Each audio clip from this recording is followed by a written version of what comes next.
Valentino Rossi, the greatest of all time. 9 world championships, 115 wins, and a legacy that changed motorcycle racing forever. But he had one weakness that haunted him for years: qualifying. The doctor was notorious for struggling on Saturday, especially in the later half of his career. He'd qualify 5th, 8th, sometimes even outside the top 10, then spend Sunday carving through the field like it was nothing. From 2013 onward, his one-lap pace just couldn't match the younger guys. He averaged 7th on the grid in his final seasons with Yamaha and Petronas. The problem wasn't lack of speed, it was his riding style. Rossi needed to feel the bike, understand the tires over multiple laps, and build rhythm. That doesn't work in qualifying when you've got one flying lap on soft rubber to set your time. He'd admitted himself in interviews, saying he needed race distance to unlock his pace. But on Sunday, once the lights went out, he'd come alive. His racecraft was unmatched. He'd pick off riders one by one, manage tires better than anyone, and finish way higher than where he started. The 2015 season showed it perfectly. He qualified on pole just twice, but finished 2nd in the championship. His average starting position was 6th, but his average finishing position was 2nd. That's not normal. Most riders can't make up that gap consistently, but Rossi did it for years. It became his trademark. Slow on Saturday, unstoppable on Sunday. As he got older and the bike development shifted toward aggressive riders like Lorenzo and Vinales, the qualifying gap got worse. By 2019 and 2020, he was regularly starting from the 3rd or 4th row. It cost him podiums he should have had. Starting 10th means you're stuck in traffic while the leaders disappear. Even with perfect race pace, catching up from that far back is nearly impossible in modern MotoGP. His weakness wasn't talent, it was adaptation. The sport evolved toward riders who could extract everything in 12 minutes on Saturday, and Rossi's style belonged to an era where Sunday mattered more than the grid. Jorge Lorenzo, 3 world championships, 47 wins, and one of the smoothest riders to ever throw a leg over a MotoGP bike. But Lorenzo had a glaring weakness that everyone knew about: rain. He was terrible in the wet. Not just cautious or conservative, genuinely slow. His entire riding style was built around precision, corner speed, and hitting perfect lines lap after lap. That works brilliantly in the dry, but in the rain, it falls apart. Wet conditions reward bravery, instinct, and the ability to adjust mid-corner. Lorenzo couldn't do it. His smooth inputs didn't generate enough heat in the tires, and his refusal to slide the bike meant he lost time everywhere. The numbers don't lie. He won 47 races in the dry, but only 3 in wet or mixed conditions across his entire MotoGP career. 3 out of 50 total wins. That's a 6% success rate in the rain compared to massive success in the dry. His rivals destroyed him when it rained. Rossi, Marquez, and Pedrosa would pull 5, 6, 7 seconds a lap on him. Argentina 2014 was embarrassing. Lorenzo qualified on pole. The race started in mixed conditions, and he finished 11th. Marquez won by over 20 seconds. At Assen in 2013, Lorenzo was leading the championship. The race was declared wet, and he finished 8th while Rossi and Marquez fought for the win. He knew it was a problem and tried to fix it, but the mental block never went away. He'd tense up, second-guess his inputs, and ride defensively while others attacked. Even when he pushed, his style didn't suit wet conditions. Smooth is slow in the rain. You need aggression and willingness to let the bike move under you. Lorenzo couldn't commit to that. It cost him championships. In 2013, he lost the title to Marquez by 4 points. If he'd finished even 5th instead of 8th at Assen, he might have won. In 2015, his wet weather struggles handed Rossi crucial points that kept the championship fight alive. Teams knew it too. Yamaha would sometimes gamble on strategy in mixed conditions because they knew Lorenzo wouldn't fight for the win anyway. His weakness was so obvious that rivals would pray for rain when racing him. It's wild that a rider so dominant in the dry could be so completely lost when the track got wet. Marc Marquez, 8 world championships, 59 wins, and the most aggressive rider MotoGP has ever seen. He's broken almost every record, saved crashes that shouldn't be possible, and dominated an entire generation. But he has one consistent weakness that people overlook: bike management. Marquez destroys motorcycles, not mechanically, but in terms of pushing them beyond their limits every single session. He crashes more than any other top rider, and it's not even close. From 2000 2013 to 2019, he crashed in practice or qualifying at least once almost every race weekend, sometimes 2 or 3 times. He'd bin it on Friday, get back on the bike, and do it again on Saturday. The saves became legendary, but the crashes piled up, and they eventually caught up to him. Jerez 2020 changed everything. He crashed trying to push a bike that wasn't good enough, broke his arm, came back too soon, crashed again, and shattered the same bone. That injury derailed 3 years of his career. He missed the entire 2020 season, struggled through 2021 and 2022, and only started looking like himself again in 2023, all because he couldn't accept the bike's limitations. His all-or-nothing style works when the Honda is competitive, but when it's not, he crashes trying to force results. His teammates, Pedrosa, Lorenzo, and Pol Espargaro, all struggled with the same bike, but didn't crash nearly as often. Marquez would rather crash than finish fourth. That mentality won him 6 championships in 7 years, but it also destroyed his body. He's had 11 surgeries since 2011. Broken fingers, broken ankles, shattered arms, dislocated shoulders, vision problems from concussions. His riding style is unsustainable, and his body is proof. Even now, fully recovered, he still crashes more than anyone in the paddock. In 2023, he crashed 8 times across practice, qualifying, and races. That's more than Bagnaia, Martin, and Bender combined. He'll admit it himself, he can't help it. His instinct is to push until the bike says no, and when the bike says no, he crashes. It's a weakness disguised as a strength. His aggression makes him the fastest rider on the grid, but it also makes him the most fragile. He's 32 now, and his body can't take much more. If he doesn't learn to manage his limits, his career will end early. And the scary part is, he probably won't change, because that aggression is what makes him Marc Marquez. Casey Stoner, 2 world championships, 38 wins, and raw speed that made him look untouchable. He was the most naturally gifted rider of his generation, maybe ever. But Stoner had a weakness that everyone in the paddock knew about: mental fragility. He couldn't handle pressure, criticism, or adversity the way his rivals could. When things went wrong, he'd shut down. He'd lose motivation, make excuses, and sometimes just give up. The 2009 season was the clearest example. He was defending champion,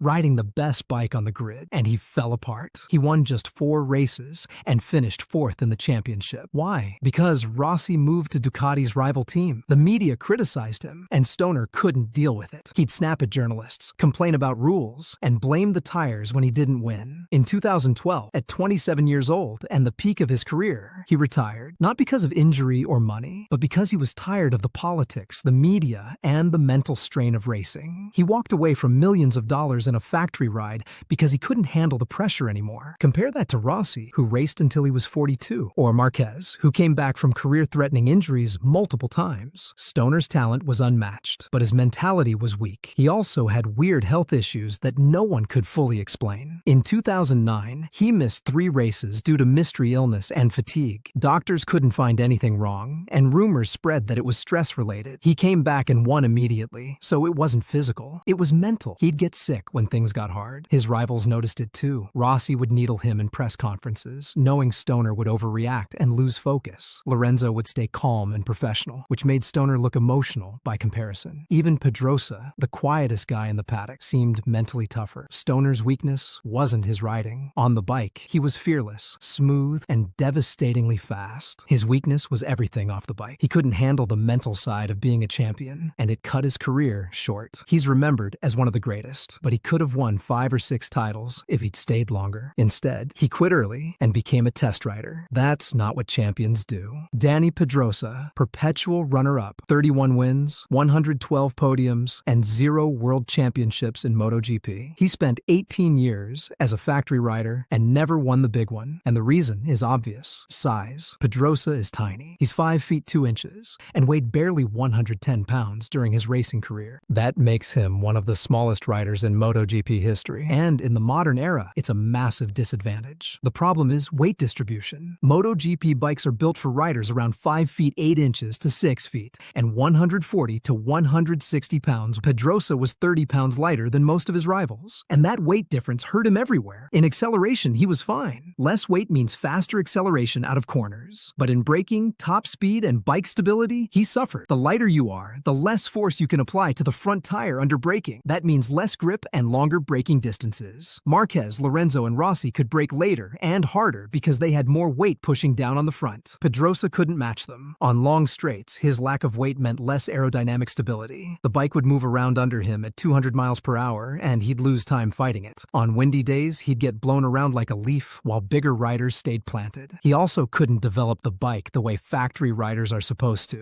Honda built the bike around what Pedrosa and his teammates wanted, but Pedrosa's feedback didn't translate to riders with normal body types. When Marquez joined Honda in 2013, he was bigger, stronger, and rode completely differently. Honda shifted development toward Marquez's style, and Pedrosa became the second rider. His entire career was defined by being close, but not quite good enough. He finished second in the championship 4 times. 4 in 2007, 2010, 2012, and 2013. Every time, he came up just short. In 2012, he lost to Lorenzo by 18 points after crashing twice in the final races. In 2013, Marquez beat him by 104 points in his rookie season. Pedrosa won races that year, but Marquez was faster, more aggressive, and physically stronger. By the end of his career, Pedrosa knew he'd never win a championship. He retired in 2018, moved to KTM as a test rider, and watched younger riders achieve what he couldn't. His weakness wasn't skill or talent, it was biology. He was too small for modern MotoGP. And no amount of talent could overcome that. Fabio Quartararo, 2021 world champion, 11 wins, and Yamaha's golden boy. He's fast, consistent, and one of the smoothest riders on the grid. But he has a weakness that's becoming more obvious every year: top speed. Quartararo and Yamaha are the slowest combination on the straights, and it's killing them. In 2021, when he won the championship, it didn't matter as much. The competition was inconsistent. The Ducatis were fast but unreliable, and Quartararo won through consistency. But in 2022 and 2023, the Ducatis became bulletproof, and Quartararo's lack of top speed turned into a crisis. The numbers are brutal. In 2023, Quartararo was losing up to 15 kilometers per hour on the straights compared to Ducati. That's nearly 10 miles per hour. On tracks like Mugello, Qatar, and Austria, he'd get passed on every straight, no matter how good his corner exit was. He'd brake later, carry more speed through corners, and get overtaken the moment he hit the gas. It's demoralizing. He's complained publicly about it, begged Yamaha to fix the engine, and even threatened to leave the team. But Yamaha's development is slow, and they're years behind Ducati in power and acceleration. Quartararo's riding style makes it worse. He's smooth and precise, which is great for corner speed, but doesn't generate enough acceleration out of slow corners. Riders like Marquez and Bagnaia are more aggressive on the throttle and can hook up the rear tire faster. Quartararo's inputs are too clean, and that costs him time. In 2023, he didn't win a single race. Not one. He finished 10th in the championship, his worst result since 2019. He made it to the podium a few times, but only on tracks where top speed didn't matter as much, like Silverstone and Phillip Island. Everywhere else, he was stuck in 6th or 7th, watching Ducatis disappear into the distance. His weakness isn't his fault, but it's still a weakness. Until Yamaha fixes the bike, Quartararo can't compete for championships, and if they don't fix it soon, he'll leave. He's already been linked to Ducati and KTM for 2026. If he stays at Yamaha, he's wasting his prime, and that's the tragedy. He's talented enough to win multiple championships, but he's stuck on a bike that can't keep up. Andrea Dovizioso, 15 wins, 3 consecutive runner-up finishes from 2017 to 2019, and one of the smartest racers in MotoGP history. He was Marquez's biggest rival for 3 straight years, and came closer to beating him than anyone. But Dovizioso had a weakness that cost him championships: qualifying. He was terrible on Saturday. His average qualifying position from 2017 to 2019 was 7th. Meanwhile, Marquez was averaging pole or front row starts. That gap made it nearly impossible to beat him. Dovizioso's riding style was built around race pace and tire management. He'd start mid-pack, let the leaders burn their tires, then attack in the final laps. It worked brilliantly when the Ducati had top speed and Marquez made mistakes. But when Marquez was perfect and the Honda was fast, Dovizioso would start 7th, spend half the race stuck in traffic, and finish 2nd. He lost the 2017 championship by 37 points. points, the 2018 championship by 76 points, and the 2019 championship by 151 points. In all 3 years, his qualifying deficit was the difference. If he'd started on the front row more often, he'd have won at least one title. The frustrating part is he knew it was a problem and couldn't fix it. He'd try different setups, push harder in qualifying, and still end up 6th or 7th. Meanwhile, his teammate, Jorge Lorenzo, was qualifying on pole and struggling in races. Ducati even tried swapping data and settings between them, but it didn't help. Dovizioso just couldn't extract performance over one lap. By 2020, his relationship with Ducati collapsed. They brought in younger riders, and Dovizioso left at the end of the season. He spent a year retired, came back with Yamaha as a replacement rider, then joined RNF Racing in 2022. He was slow, struggled to adapt, and retired mid-season. His career ended in failure because his one weakness, qualifying, never got better. He's remembered as Marquez's closest rival, but also as the guy who couldn't finish the job. Jack Miller, 10 wins, and a reputation as one of the bravest riders in MotoGP. He's fearless in the rain, aggressive in battles, and willing to take risks others won't. But Miller has a glaring weakness: consistency. He's wildly inconsistent from race to race, sometimes even lap to lap. One weekend he'll win, the next he'll crash out in lap 3. There's no middle ground. In 2021, riding for the factory Ducati team, he won twice and finished inside the top 5 multiple times. He also crashed 6 times and finished outside the points 4 times. That's not championship material. His teammate Pecco Bagnaia was way more consistent and challenged for the title. Miller was fast when everything clicked, but he couldn't put together a full season. The problem is mental. Miller rides on emotion. When he's confident, he's unstoppable. But when something goes wrong, a bad qualifying, a mistake in practice, or criticism from the media, he loses focus. He'll push too hard trying to prove something and crash. Or he'll overthink and finish 10th. His results reflect it. In 2022, also with factory Ducati, he finished 5th in the championship, but was 99 points behind his teammate. He won 0 races and crashed 7 times. Ducati replaced him with Enea Bastianini for 2023, and Miller dropped to the satellite KTM team. His inconsistency is why he'll never be a championship contender. He's too fast to ignore, but too unreliable to build a team around. And the frustrating part is he knows it. He's admitted in interviews that he struggles with mental consistency and gets too emotional. But knowing the problem and fixing it are two different things. Miller's weakness is the reason he'll be remembered as a solid rider who could have been great, but never put it all together. Johann Zarco, 2 Moto2 World Championships, 7 MotoGP wins, and a reputation as one of the fastest qualifiers on the grid. But Zarco has a specific weakness that's derailed his career multiple times. He can't develop bikes. He's fast when the bike is already good, but when it needs work, he's lost. KTM hired him in 2019, expecting him to help develop their bike into a championship contender. Instead, he struggled, crashed constantly, and left the team mid-season. He couldn't adapt to the bike, and his feedback didn't help the engineers. He admitted later that he didn't know what the bike needed, and his confidence collapsed. He moved to Avintia Ducati in 2020, riding a 2-year-old bike, and suddenly he was fast again. Why? Because the bike was already developed. He didn't need to fix anything, just ride it. He won races in 2020 and 2021, earned a factory Ducati seat for 2023, and immediately struggled again. The GP23 was new and needed input from its riders. Zarco couldn't provide it. His teammate Enea Bastianini gave better feedback and adapted faster. Zarco finished 10th in the championship and lost his factory seat after just 1 season. His weakness is a lack of technical understanding. He can't feel what the bike needs and translate that to engineers. Most top riders, Marquez, Rossi, Lorenzo, can ride a bad bike and explain exactly what's wrong. Zarco can't. When the bike doesn't suit him, he just crashes. That limits his value to teams and explains why he's bounced around so much. He's fast enough to win races, but he'll never be a championship contender because he can't develop a bike to suit him. Enea Bastianini, 4 wins in 2022, factory Ducati seat in 2023, and a reputation as one of the most exciting overtakers in MotoGP. But Bastianini has a frustrating weakness: injuries. He gets hurt more than any other top rider, and it's always at the worst possible time. In 2023, fighting for the championship, he crashed in practice at Aragon and broke his shoulder. He missed 4 races, lost his championship chance, chance